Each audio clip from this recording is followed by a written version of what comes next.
Bonjour tout le monde, bienvenue chez les Pétels. Bonjour, comment ça va ce matin? Aujourd'hui, on poursuit notre série de petites dévotions matinales sur l'épître, le premier épître de Pierre. Et donc, aujourd'hui, on est rendu, Julie, au Eh bien, verset... tu m'avais dit hier que tu voulais, la dernière fois que tu voulais retourner au verset 9. Donc, on retourne au verset 8. Vous l'aimez sans l'avoir vu. Vous croyez en lui sans le voir encore. Vous réjouissant d'une joie merveilleuse et glorieuse. J'ai juste à faire un lien ici, là. Vous réjouissant d'une joie merveilleuse et glorieuse. On se rappelle qu'on avait lu au verset 4 et au verset 3. Béni soit Dieu, le Père de notre Seigneur Jésus-Christ, qui, selon sa grande miséricorde, nous a régénérés pour une espérance vivante, par la résurrection de Jésus-Christ d'entre les morts pour un héritage qui ne peut ni se corrompre, ni se souiller, ni se flétrer. Il vous est réservé dans les cieux à vous, qui par la puissance de Dieu êtes gardés par la foi pour le salut prêt à être révélé dans les derniers temps. C'est là ce qui fait votre joie. Donc, il fait un rappel au verset 8 de ce, de cette réalité-là, que on peut se réjouir d'une joie merveilleuse et glorieuse parce que ce qu'il nous attend est glorieux. Et puis, il va continuer donc au verset 9. Parce que vous obtiendrez le salut de vos âmes pour prix de votre foi. Alors, il vient de relancer, comme tu l'as dit, la joie, et là, il relance la foi.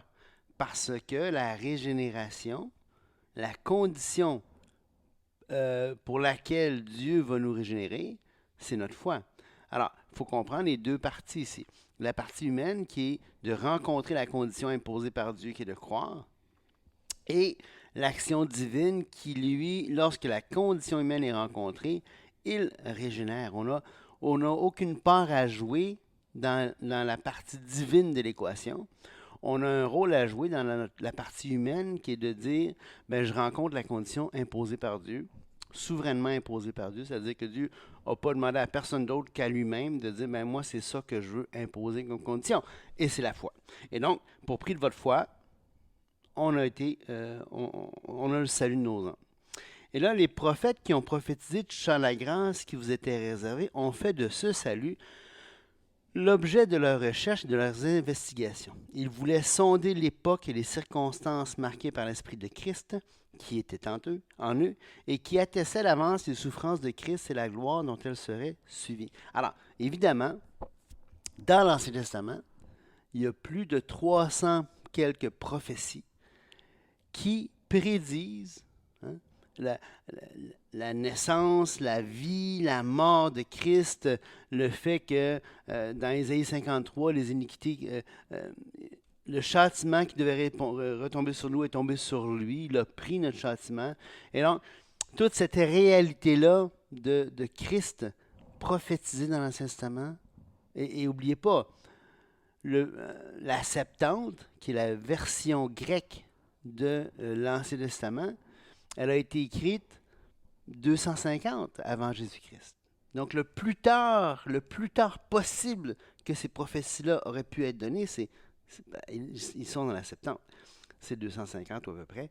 Évidemment, puisque c'est une traduction de quelque chose qui date d'avant ça, ces prophéties-là, on parle de plusieurs centaines d'années avant les faits que Dieu a, par les prophètes, parce qu'en eux était l'Esprit de Christ, ils ont prophétisé, ils voulaient sonder, mais ce n'était pas à eux que c'était supposé être révélé, c'était à nous. Galates 4.4, hein, quand les temps ont été accomplis, Dieu a envoyé son Fils, ni d'une femme, ni sous la loi. Hein. Hmm. Donc, et ça montre encore plus, avec d'autant plus de clarté, si on veut, euh, la- l'importance de la parole de Dieu, l'importance de la parole prophétique, et puis l'idée que, hey, oui, on peut se fier à ça.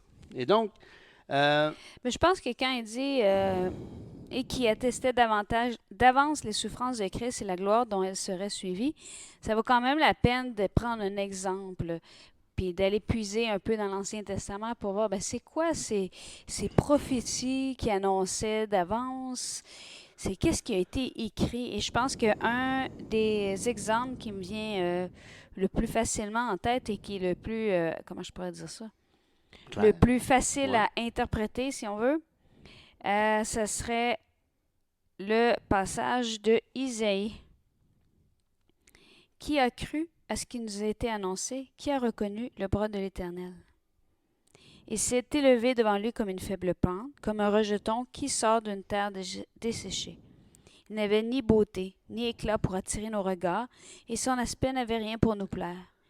Méprisé et abandonné des hommes, homme de douleur et habitué à la souffrance, semblable à celui dont on détourne le visage, nous l'avons dédaigné, nous avons fait de lui aucun cas. Cependant, ce sont nos souffrances qu'il a portées. C'est de nos douleurs qu'il s'est chargé, et nous l'avons considéré comme puni, frappé de Dieu, humilié. Mais il était blessé pour nos péchés, brisé pour nos iniquités. Le châtiment qui nous donne la paix est tombé sur lui. C'est par ses meurtrissures que nous sommes guéris. Nous étions tous errants comme des brebis, chacun suivait sa propre voie, et l'Éternel a fait retomber sur lui l'iniquité de nous tous. Il a été maltraité et opprimé, il n'a point ouvert la bouche. Semblable à un agneau qu'on mène à la boucherie, à une brebis muette devant ceux qui l'attendent, il n'a point ouvert la bouche. Il a été enlevé par l'angoisse, le châtiment, et parmi ceux de sa génération qui a cru, qui était retranché de la terre et frappé pour les péchés de mon peuple. On a mis son sépulture parmi les méchants, son tombeau avec le riche, quoiqu'il n'ait point de violence et qu'il n'ait point eu de fraude dans sa bouche. Vas-y. Il a plu à l'Éternel de le briser. Par la souffrance, c'est parce que tu as commencé Ah à... non, non, non. comme si tu voulais parler. Après avoir livré sa vie en sacrifice pour le péché, il verra une postérité et prolongera ses jours, et l'œuvre de l'Éternel prospérera entre ses mains. Et donc, ce passage-là d'Ésaïe, c'est un passage important qui est souvent cité dans le Nouveau Testament par rapport à Jésus-Christ et où on voit que justement, Christ est celui qui devait enlever le péché de son peuple. Jean-Baptiste, dans Jean 1, va dire « Voici l'agneau de Dieu qui enlève le péché du monde ». Et on voit, dans notre série sur Hébreu, on a vu dans Romains 9 que que les sacrifices de l'Ancien Testament ne pouvaient pas enlever les péchés, les péchés, ne pouvaient pas parfaitement purifier les péchés, même si, quoique les gens qui offraient ces sacrifices-là étaient réellement purifiés, étaient réellement pardonnés, du point de vue divin, il devait y avoir l'agneau qui accomplisse parfaitement le sacrifice et qui enlève le péché du peuple. Et c'est Christ.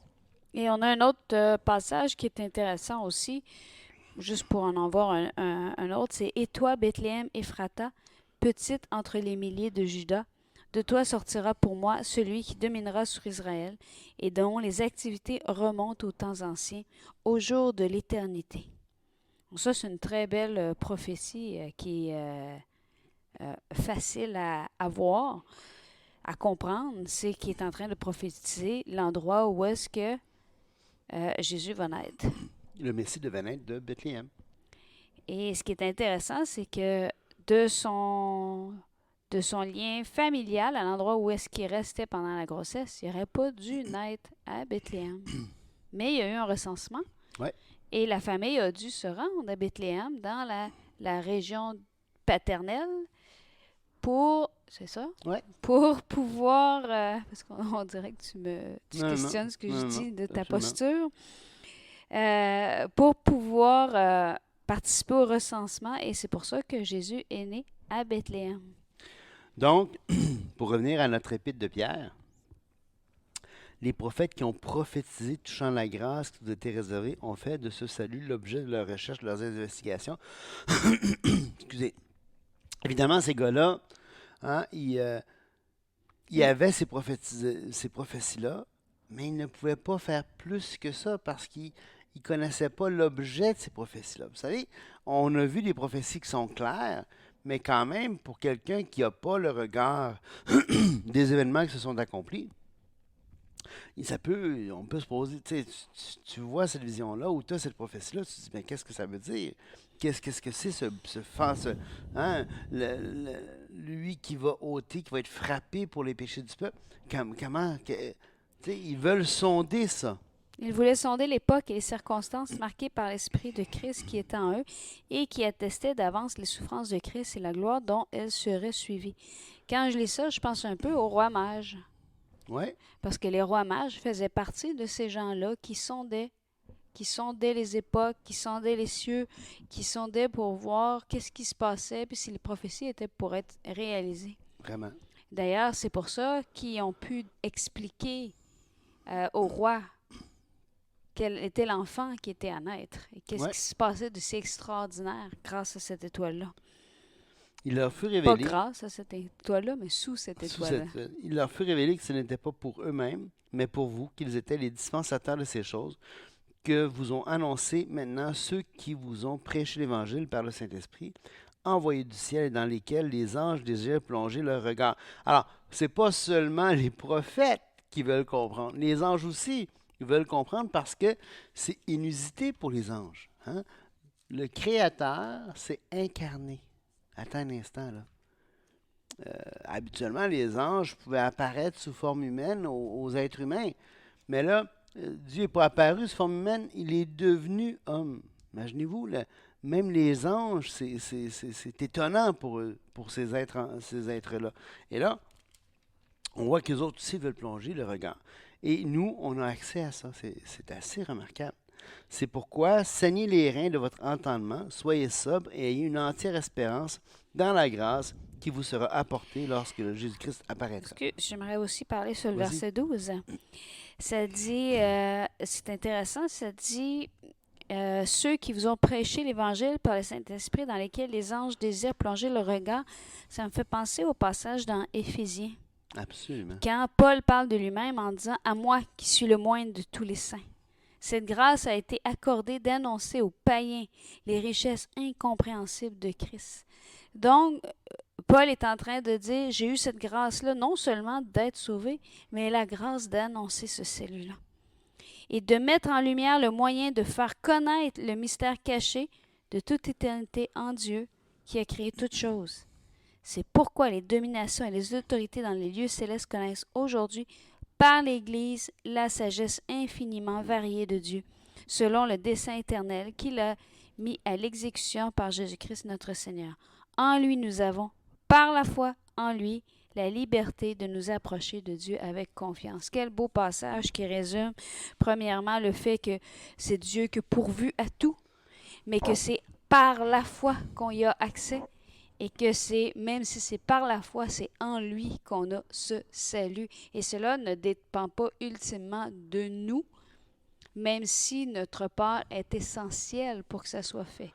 Oui, parce que tu sais, si tu es au milieu de l'océan, ou je sais pas, tu es tombé dans une rivière très froide, puis qu'il y a un courant, puis tu cries à l'aide, puis tu veux être sauvé à tout prix. S'il n'y a personne qui est là pour t'écouter ou pour te répondre à ton appel, ou si la personne qui est là peut rien faire pour te délivrer, t'as beau vouloir être sauvé, il n'y a rien qui va se passer. De la même manière, si Dieu n'avait pas voulu délivrer, si Dieu n'avait pas voulu sauver, on aurait eu beau crier à l'aide, il n'aurait pas sauvé, il serait resté là impassible. Mais Dieu n'est pas impassible. Dieu n'est pas Dieu est, insensible. Dieu est intéressé à notre salut, puis il Ouais. attend juste ça, le moment où. Et c'est intéressant de voir que Dieu vient en aide à notre petite foi. Et Exactement. sur ce, on vous souhaite une excellente journée. On va continuer demain à partir du verset 13. Au revoir.